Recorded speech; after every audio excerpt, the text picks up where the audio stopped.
اعوذ باللہ من الشیطان الرجیم بسم اللہ الرحمن الرحیم۔ اس کے بعد 8 احکام آ رہے ہیں مسلمان معاشرے کو مضبوط اور مربوط رکھنے کے لیے، اس لیے کہ اقامت دین کی جد و جہد، غلبہ دین کی جد و جہد، اگر یہ جماعت مضبوط نہیں ہے، مستحکم نہیں ہے، مربوط نہیں ہے تو ظاہر بات ہے جد و جہد کمزور ہوگی۔ اور اس کے اندر رکھنے کہاں سے پیدا ہو سکتے ہیں؟ 2 بڑے حکم اور 6 چھوٹے حکم۔ ویسے وہ چھوٹے کس وجہ سے کہہ رہا ہوں وہ بھی میں آپ سے عرض کر دوں گا، اس لیے کہ وہ ایک آیت میں 3 جمع کیے، اور یہاں پہلے جو 2 بڑے حکم آ رہے ہیں ان کے لیے مستقل آیات نازل ہوئی۔ بڑے احکام میں سے پہلا کیا ہے؟ یا ایھا الذین آمنوا ان جاءکم فاسق بنبأ فتبینوا ان تصیبوا قوما بجہالۃ فتصبحوا علی ما فعلتم نادمین۔ اہل ایمان، اگر تمہارے پاس کوئی فاسق شخص آئے جو متقی نہیں ہے، وہ آئے کوئی بڑی خبر لے کر، اطلاع لے کر، فتبینوا تو تحقیق کر لیا کرو، اس کی خبر پر کوئی اقدام نہ کر گزرنا۔ ہو سکتا ہے وہ غلط بات بتا رہا ہو تمہیں کہ فلاں قبیلہ جو ہے حملے کی تیاری کر رہا ہے تو تم پہلے اسے پری ایمپٹ کرنے کے لیے فوری طور پر تم حملہ کر دو، نہیں، فتبینوا تحقیق کر لیا کرو، ان تصیبوا قوما بجہالۃ، مبادا تم جا پڑو کسی قوم پر نادانی میں، حملہ کر بیٹھو کسی قوم کے اوپر، کسی قبیلے کے اوپر نادانی میں، فتصبحوا علی ما فعلتم نادمین، اور پھر تمہیں ہونا پڑے جو کچھ کہ تم نے کیا ہو اس پر نادم۔ اس لیے یہ کہ افواہوں پر کوئی اقدام نہ کیا جائے۔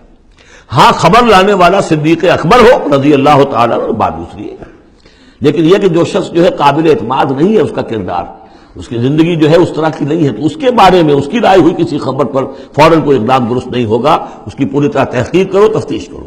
اور ایسا ہی ہوتا ہے اکثر و بیشتر کہ یہ جو افواہوں کے اوپر اقدام کر دیے جاتے ہیں ان سے بڑے بڑے جھگڑے شروع ہو جاتے ہیں، بڑی بڑی جنگیں شروع ہو جاتی ہیں۔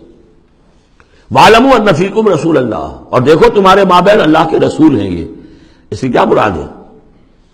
یعنی محمد صلی اللہ علیہ وسلم اللہ کے رسول ہیں، لیکن یہ تم میں سے بعض خواتین کے شوہر بھی ہیں، بعض اشخاص کے داماد بھی ہیں، بعض کے خسر بھی ہیں، یہ رشتے ہیں کہ نہیں؟ بعض کے بھتیجے بھی ہیں، تو اگرچہ ان کے رشتے ہیں لیکن ازواج کو بھی سمجھنا چاہیے کہ یہ صرف میرے شوہر نہیں، یہ اللہ کے رسول ہیں۔ بڑا فرق ہوگا اگر صرف شوہر سمجھ کر کوئی معاملہ کیا، اور لیکن یہ کہ یہ حیثیت نگاہ میں نہ رہے کہ اللہ کے رسول ہے۔ اگر حضرت ابو بکر اور حضرت عمر سمجھے ہمارا داماد ہے، داماد تو بیٹے کے برابر ہوتا ہے نا، نہیں، اللہ کا رسول، ان کی جو حیثیت تمہارے سامنے مقدم رہنی چاہیے وہ یہ تو اللہ کے رسول ہے۔ وَاعْلَمُوا أَنَّ فِيكُمْ رَسُولَ اللَّهِ، یہ اللہ کے رسول ہیں اگرچہ محمد ابن عبداللہ، کوئی شک نہیں، لیکن اللہ کے رسول ہیں۔ لَوْ يُطِيعُكُمْ فِي كَثِيرٍ مِّنَ الْأَمْرِ، اگر وہ تمہارا کہنا مانا کرے اکثر معاملات میں، لَعَنِتُّمْ، تو تم مشکل میں پڑ جاؤ گے۔ تمہارا رویہ یہ ہونا چاہیے کہ یہ دیکھو وہ کیا چاہتے ہیں، ان کی منشا دیکھو۔ وَلَٰكِنَّ اللَّهَ حَبَّبَ إِلَيْكُمُ الْإِيمَانَ، لیکن اے محمد کے ساتھیوں، اے صحابہ رسول، اللہ نے تو تمہارے نزدیک ایمان کو بہت محبوب بنا دیا ہے۔ وَزَيَّنَهُ فِي قُلُوبِكُمْ، اسے تمہارے قلوب کے اندر کھبا دیا ہے۔ وَكَرَّهَ إِلَيْكُمُ الْكُفْرَ وَالْفُسُوقَ وَالْعِصْيَانَ، اور بہت ہی تمہارے نزدیک ناپسندیدہ بنا دیا ہے کفر کو بھی اور فسق کو بھی اور نافرمانی کو بھی۔ یہ صحابہ کرام کی شان میں بہت بڑی آیت ہے جو نازل ہوئی ہے قرآن میں۔ وَلَٰكِنَّ اللَّهَ حَبَّبَ إِلَيْكُمُ الْإِيمَانَ وَزَيَّنَهُ فِي قُلُوبِكُمْ وَكَرَّهَ إِلَيْكُمُ الْكُفْرَ وَالْفُسُوقَ وَالْعِصْيَانَ أُولَٰئِكَ هُمُ الرَّاشِدُونَ، یقیناً یہی لوگ ہیں جو صحیح راستے پر ہیں اور جو سعادت مند ہیں اور جو آخری کامیابی کو حاصل کریں گے۔ فضلا من اللہ ونعما، اور یہ فضل ہے اللہ کی طرف سے، انعام ہے اس کا، احسان ہے۔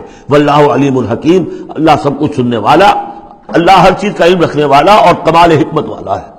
اب دوسرا حکم آ رہا ہے، وَإِن طَائِفَتَانِ مِنَ الْمُؤْمِنِينَ اقْتَتَلُوا، آخر اہل ایمان بھی انسان ہیں، جھگڑا ہو سکتا ہے، اختلاف ہوگا، اختلاف سخت ہو جائے جھگڑا ہو جائے گا، جھگڑا سخت ہو جائے قتال بھی ہو جائے گا۔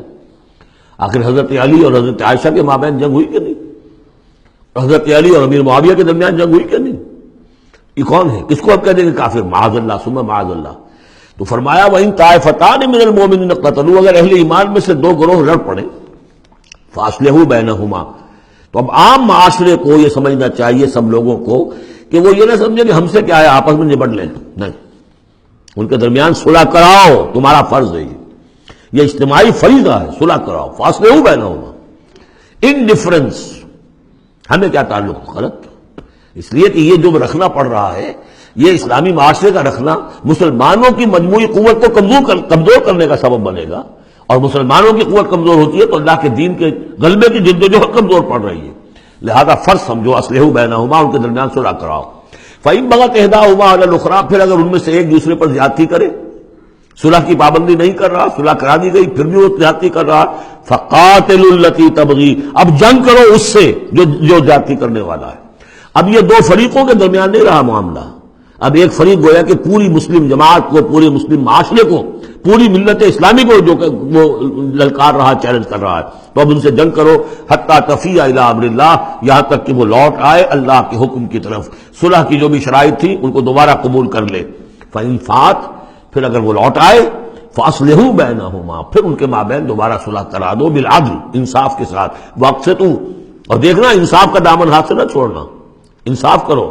اس لیے کہ اب ہو سکتا ہے کہ اس دوسرے فریق پر تم کو زیادتی کر بیٹھو، اس لیے کہ اب اس سے تم بھی لڑے ہو، لڑ کر تم نے اسے مجبور کیا ہے کہ وہ صلح کی پابندی کرے، تو اب بھی اس پر کوئی زیادتی نہ ہو جائے. واقسطوا ان اللہ یحب المقسطین، اللہ تعالیٰ انصاف کرنے والوں کو محبوب رکھتا ہے. یہ تو دو بڑے بڑے حکم ہو گئے.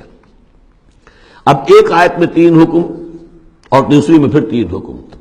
یہ چھوٹے چھوٹے انفرادی سطح کے اوپر یا برادریوں کی سطح کے اوپر یا جماعتوں کے اندر جس طرح کے بڑے بڑے چیزیں پیدا ہو جاتی ہیں، بعض چیزیں معمولی نظر آتی ہیں لیکن اس سے دلوں کے اندر زخم پڑ جاتے ہیں. انما المؤمنون اخوة فاصلحوا بین اخویکم، یہ تو اسی کے ساتھ آ گئی. یقیناً تمام اہل ایمان جو ہے وہ آپس میں بھائی بھائی ہیں، بس اپنے دو بھائیوں کے درمیان صلح کرا دیا کرو. واتقوا اللہ، اللہ کا تقوی اختیار کرو. لعلکم ترحمون، تاکہ تم پر رحم کیا جائے. صدق اللہ العظیم.